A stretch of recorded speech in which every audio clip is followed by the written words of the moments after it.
El mundo de Sofía. Capítulo 5. La cabaña del mayor. La muchacha del espejo guiñó los dos ojos. Solo eran las 7:15. No había que darse prisa para llegar a casa. La madre de Sofía dormiría aún un par de horas. Los domingos se hacía siempre la remolona. Debería internarse más en el bosque para ver si encontraba a Alberto Knox. Pero, ¿por qué el perro le habrá gruñido así? Sofía se levantó del tocón y comenzó a andar por el sendero por el que Hermes se había alejado. En la mano llevaba el sobre amarillo con todas las hojas sobre Platón. Por un par de sitios el sendero se dividía en dos, y en esos casos seguía por el más ancho. Por todas partes piaban los pájaros, en los árboles, en el aire, en arbustos, matas, muy ocupados en el aseo matinal. Ellos no distinguían entre días laborales y días festivos. Pero, ¿quién había enseñado a los pájaros a hacer todo lo que hacían?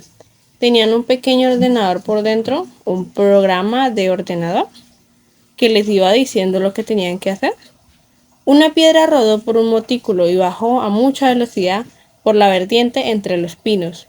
El bosque era tan tupido en ese lugar que Sofía apenas veía un par de metros entre los árboles. De repente vio algo que brillaba entre los troncos de los pinos. Tenía que ser una laguna. El sendero iba en dirección contraria, pero Sofía se metió entre los árboles. No sabía exactamente por qué, pero sus pies la llevaban.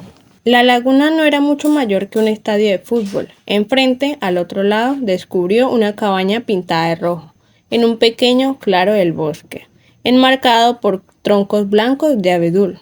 Por la chimenea subía un humo fino. Sofía se acercó hasta el borde del agua. Todo estaba mojado, pero pronto vio una barca de remos, que estaba medio varada en la orilla. Dentro de la barca había un par de remos. Sofía miró a su alrededor. De todos modos sería imposible rodear la laguna y llegar a la cabaña roja con los pies secos. Se acercó decidida a la barca y la empujó al agua. Luego se metió dentro, colocó los remos en las horquillas y empezó a remar. Pronto alcanzó la otra orilla. Atracó e intentó llevarse la barca. Este terreno era mucho más accidentado que la orilla que acababa de dejar. Miró hacia atrás una sola vez y se acercó a la cabaña. Estaba escandalizada de sí misma. ¿Cómo se atrevía? No lo sabía. Era como si hubiese algo que la empujase. Sofía fue hasta la puerta y llamó. Se quedó un rato esperando, pero nadie fue a abrir. Cuando giró cuidadosamente el picaporte de la puerta, ésta se abrió. «Hola», dijo. «¿Hay alguien?» Sofía entró en una sala grande. No se atrevió a cerrar la puerta tras ella. Era evidente que alguien vivía allí. Sofía oía arder la leña en una vieja estufa, de modo que tampoco hacía mucho tiempo que alguien había estado ahí. En una mesa grande de comedor había una máquina de escribir, algunos libros, un par de bolígrafos y un montón de papel. Delante de la ventana que daba a la laguna había una mesa y 2 sillas. Por lo demás no había mucho de muebles, pero una pared estaba totalmente cubierta de estanterías con libros. Encima de una cómoda blanca colgaba un espejo redondo con un marco macizo de latón. Parecía muy antiguo. En una de las paredes había 2 cuadros colgados. Uno era una pintura de óleo de una casa blanca junto a una pequeña bahía con casetas rojas para barcas.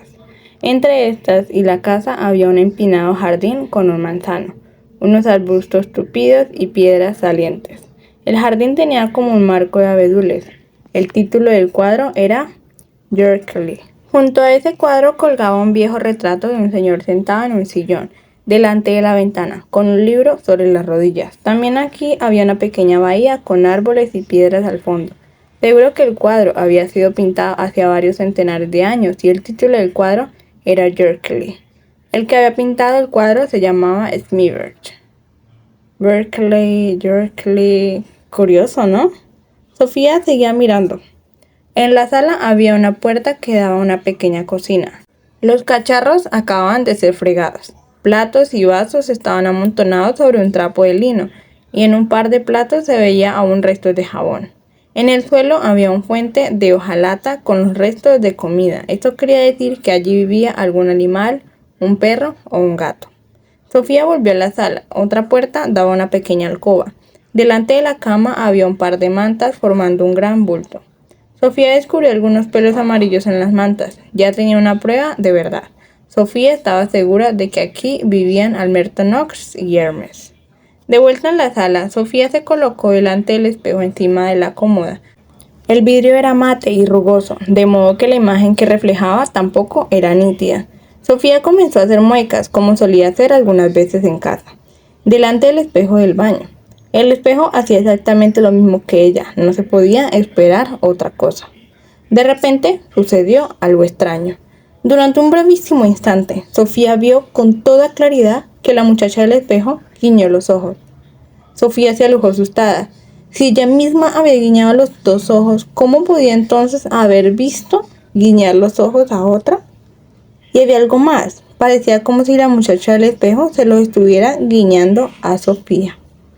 Era como si quisiera decirte: veo, Sofía, estoy aquí, al otro lado. Sofía notó cómo le latía el corazón. Al mismo tiempo oyó ladrar a un perro a lo lejos. Seguro que era Hermes. Tendría que marcharse corriendo. Entonces se dio cuenta de que había un billetero verde sobre la cómoda. Sofía lo cogió y lo abrió con cuidado. Contenía un billete de 100, otro de 50 y un carnet escolar. En el carnet había una foto de una muchacha de pelo rubio. Y debajo de la foto ponía Hilde Moller-Nack, Instituto Público de Lillesand. Sofía notó cómo su cara se enfriaba. Entonces oyó de nuevo los ladridos del perro. Tenía que salir de allí. Al pasar, vio en la mesa un sobre blanco entre todos los libros y papeles. En el sobre ponía Sofía. Sin pensarlo dos veces, lo cogió y lo metió a toda prisa en el sobre amarillo con todas las hojas sobre Platón. Luego salió corriendo en la cabaña, cerrando tras de sí la puerta. En el exterior oyó ladrar al perro aún más fuerte, pero lo peor de todo era que la barca había desaparecido. Tardó un par de instantes en descubrir que la barca estaba flotando en medio de la laguna. Junto a ella notaba uno de los remos. Se habría olvidado de subir la barca a la orilla. Oyó de nuevo ladrar al perro y también oyó que algo se movía entre los árboles al otro lado de la laguna. Sofía dejó de pensar. Con el gran sobre en la mano se metió corriendo entre las matas detrás de la cabaña. Tuvo que cruzar un pequeño pántano. Varias veces pisó mal y metió la pierna hasta la rodilla en el fango. Pero solo podía pensar en correr. Tenía que ir a casa. Al cabo de un rato llegó a un sendero. ¿Se había traído el sobre? Sofía se paró y escurrió el vestido. El agua caía a chorros sobre el sendero. Finalmente se puso a llorar. ¿Cómo podría ser tan estúpida? Lo peor de todo era la barca. No fue capaz de librarse de la imagen de la barca y del remo flotando en medio de aquella laguna. ¡Qué vergüenza! ¡Qué horrible! A lo mejor el profesor de filosofía había llegado ya a la laguna. Necesitaría la barca para llegar a su casa. Sofía se sentó como un verdadero delincuente, pero esa no había sido su intención. ¡El sobre! Eso era aún peor. ¿Por qué se había traído el sobre? Porque llevaba su nombre, claro, en cierta manera. También le pertenecía, pero se sentía como una ladrona. De esa manera también había dejado bien claro que era ella la que había estado allí. Sofía sacó una hojita del sobre. La nota decía: ¿qué fue primero? ¿La gallina o la idea de gallina? ¿Nace el ser humano ya con alguna idea? ¿Cuál es la diferencia entre una planta, un animal y un ser humano? ¿Por qué llueve? ¿Qué hace falta para que un ser humano viva feliz? Sofía era incapaz de pensar en estas preguntas justamente ahora, pero supuso que tenían que ver algo con el próximo filósofo que iba a estudiar. ¿No era el que se llamaba Aristóteles? Cuando vio el viejo seto, tras haber corrido un largo tramo a través del bosque, fue como haber llegado nadando hasta donde el agua llega a la rodilla después de un naufragio. Resulta curioso ver el seto desde el otro lado. Cuando se metió dentro del callejón, miró finalmente el reloj. Eran las 10:30. Metió el sobre grande en la caja de galletas junto con los demás papeles y escondió la nota con las preguntas nuevas dentro de los leotardos. Su madre estaba hablando por teléfono cuando Sofía entró. Colgó inmediatamente. Sofía se quedó en la puerta. ¿Dónde has estado, Sofía? Me dio un paseo por el bosque, balbuceó. Sí, eso puedo verlo. Sofía no contestó. Se dio cuenta de que su vestido estaba goteando. Tuve que llamar a Jorun. ¿A Jorun? La madre sacó ropa seca. Sofía pudo a duras penas esconder la nota con las preguntas del profesor de filosofía. Se sentaron en la cocina. La madre hizo chocolate caliente. ¿Has estado con él?, preguntó. ¿Con él? Sofía solo pensaba en el profesor de filosofía. Con él, sí, con ese conejo tuyo. Sofía negó con la cabeza. ¿Qué hacéis cuando estás juntos, Sofía? ¿Por qué estás tan mojada?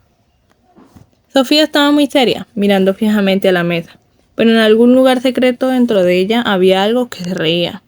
Pobre mamá, ahora tenía esa clase de preocupaciones.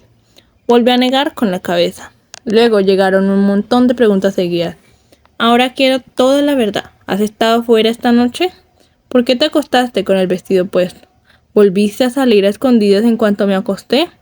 Solo tienes 14 años, Sofía. Exijo saber con quién andas. Sofía empezó a llorar y confesó. Seguía teniendo miedo y cuando uno tiene miedo, se suele contar la verdad. Dijo que se había despertado temprano y que había ido a pasear por el bosque. Contó lo de la cabaña y también lo de la barca. Y habló del extraño espejo, pero consiguió callarse todo lo que tenía que ver con el secreto curso por correspondencia. Tampoco mencionó el billetero verde. No sabía exactamente por qué, pero no tenía que decir nada sobre Hilde. La madre la abrazó y Sofía se dio cuenta de que le había creído. No tengo ningún motivo, dijo lloriqueando. Es algo que inventé porque tú te preocupaste mucho por lo del conejo blanco. Y luego te fuiste hasta la cabaña del mayor, dijo la madre. ¿La cabaña del mayor? Sofía abrió los ojos de par en par. Esa cabaña que visitaste en el bosque solía llamarse Cabaña del Mayor, porque hacía muchísimos años vivía un viejo mayor. Estaba algo chiflada Sofía, pero no pensemos en eso ahora. Desde entonces la cabaña ha estado vacía. Eso es lo que tú crees. Ahora vive un filósofo en ella. Oye, no empieces otra vez con tus cuentos. Sofía se quedó sentada en su cuarto, pensando en lo que le había pasado. Su cabeza era como un circo ruidoso de pesados elefantes, divertidos payasos, osados trapecistas y monos amaestrados. No obstante, siempre había una imagen que volvía intensamente, una pequeña barca y un remo flotando sobre el agua en medio de una laguna del bosque.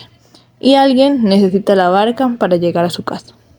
Estaba segura de que el profesor de filosofía no le haría ningún daño, y si averiguaba que era ella la que había estado en la cabaña, seguro que la perdonaría. Pero ella había roto un pacto. Esa había sido su manera de agradecer a ese desconocido que se hubiera responsabilizado de su educación filosófica.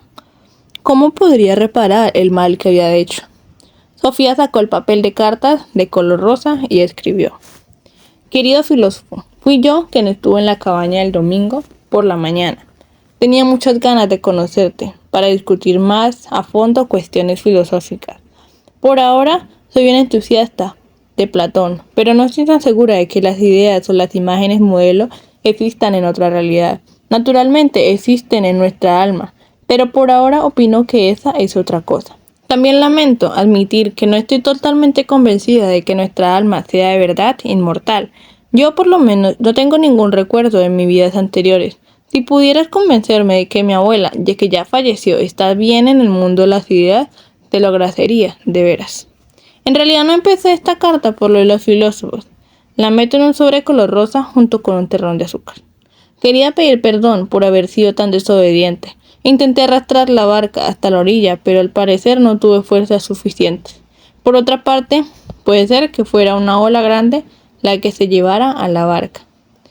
Espero que lograras llegar a tu casa sin mojarte los pies. Si te sirve de consuelo, te diré que yo me empapé y que seguramente cogeré un terrible catarro. Pero es por mi culpa. No toqué nada en la cabaña, pero desgraciadamente caí en la tentación de coger un sobre que llevaba mi nombre. No porque tuviera la intención de robar nada, pero como el sobre llevaba mi nombre, pensé durante unos segundos de locura que me pertenecía. Te pido sinceramente que me perdones y prometo no volver a hacerlo. Postdata. Voy a pensar ya detenidamente en todas las preguntas de la nota. Postdata. ¿El espejo de latón que hay encima de la cómoda es un espejo normal y corriente o es un espejo mágico? Lo pregunto porque no estoy acostumbrada a que mi propio reflejo me guiñe los dos ojos. Atentamente, tu alumna sinceramente interesada, Sofía. Sofía releyó la carta 2 veces antes de meterla en el sobre. Por lo menos no era tan formal como la que había escrito anteriormente. Antes de bajar a la cocina a coger un terrón de azúcar, sacó la hoja con las tareas filosóficas. ¿Qué fue primero, la gallina o la idea de gallina? Esta pregunta era casi tan difícil como aquella vieja adivinanza sobre la gallina y el huevo. Sin huevo no hay gallina, pero sin gallina tampoco hay huevo. ¿Sería igual de complicado encontrar qué fue antes, la gallina o la idea de gallina? Sofía se ha dado cuenta de lo que Platón quería decir. Quería decir que la idea de gallina existió en el mundo de las ideas muchísimo antes de que hubiera gallinas en el mundo de los sentidos. Según Platón, el alma había visto la propia idea de gallina antes de meterse en un cuerpo. Pero no fue sobre este punto sobre el que Sofía había llegado a la conclusión de que Platón se había equivocado. Una persona que ni ha visto una gallina viva, ni ninguna imagen de una gallina, no podrá tener ninguna idea de gallina. Estaba lista para la segunda pregunta. ¿Nace el ser humano ya con alguna idea? Lo dudo mucho, pensó Sofía. Tenía poca fe en que un bebé recién nacido tuviera alguna idea sobre algo. Pero claro, no podía estar totalmente segura, porque aunque el bebé no tuviera aún un lenguaje, no significaba necesariamente que tuviera la cabeza vacía de ideas. Pero para saber algo sobre las cosas del mundo no tendríamos que haberlas visto antes.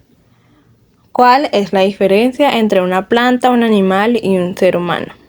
Sofía entendió inmediatamente que había diferencias muy claras.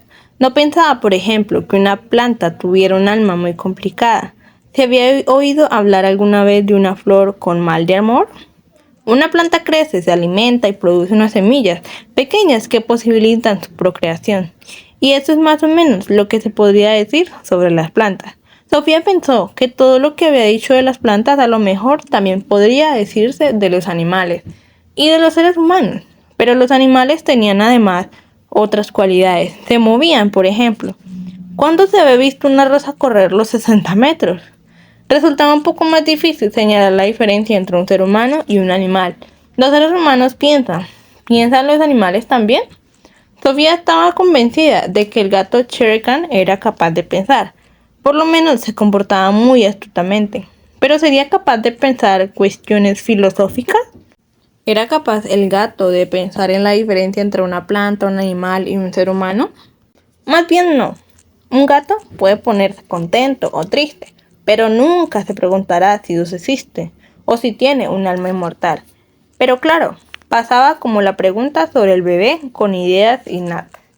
Resultaba igual de difícil hablar con un gato sobre ese tipo de asuntos que con un bebé. ¿Por qué llueve? Sofía se encogió de brazos. Suponía que llovía porque el mar se evapora y porque las nubes se condensan. ¿No había aprendido ya eso en tercero? También se podría decir que llueve para que las plantas y los animales crezcan. Pero ¿era esa la razón? ¿Un chaparrón tenía en realidad algún objetivo? La última pregunta tenía que ver al menos con objetivos. ¿Qué hace falta para que un ser humano viva feliz? Sobre eso, el profesor de filosofía había escrito ya algo al principio del curso. Todos los seres humanos precisan comida, calor, amor y cuidados. Todo eso era al menos una especie de condición previa para alcanzar la felicidad. Luego había señalado que todo el mundo necesita encontrar respuestas a ciertas preguntas filosóficas. Además, sería bastante importante tener una profesión que le guste a uno. Por ejemplo, uno que odia el tráfico no sería muy feliz siendo taxista. Y si uno odia hacer deberes, no sería muy bueno siendo maestro. A Sofía le gustaban mucho los animales, así que de mayor le gustaría ser veterinaria. Pensaba que no hacía falta que te tocaran 20 millones en la Bonoloto para vivir feliz. Más bien al contrario, hay un refrán que dice, la ociosidad es la madre de todos los vicios. Sofía se quedó sentada en su cuarto hasta que su madre la llamó para comer. Había hecho solomillo y patatas asadas. Delicioso. En la mesa había una vela encendida y para postre habían frambuesas con nata. Hablaron de todo. Su madre le preguntó que cómo quería celebrar su 15º cumpleaños, para el que solo faltaban algunas semanas. Sofía se encogió de brazos. ¿No quieres invitar a alguien? Dar una fiesta, quiero decir. Quizás. Podríamos invitar a Marte y a Anne-Marie y a Hedge y a Jordan, naturalmente. Y a Jorgen, tal vez. Bueno, es mejor que lo decidas tú, ¿sabes? Me acuerdo muy bien de cuando yo cumplí 15 años y no me parece que haga tanto tiempo. Me sentía ya muy adulta, Sofía. Curioso, ¿verdad? Me parece como si no hubiera cambiado desde entonces. Y así es, no has cambiado nada, porque nada cambia. Solamente te has desarrollado, te has hecho mayor. Hablas como un adulto. Me parece que todo ha pasado muy deprisa.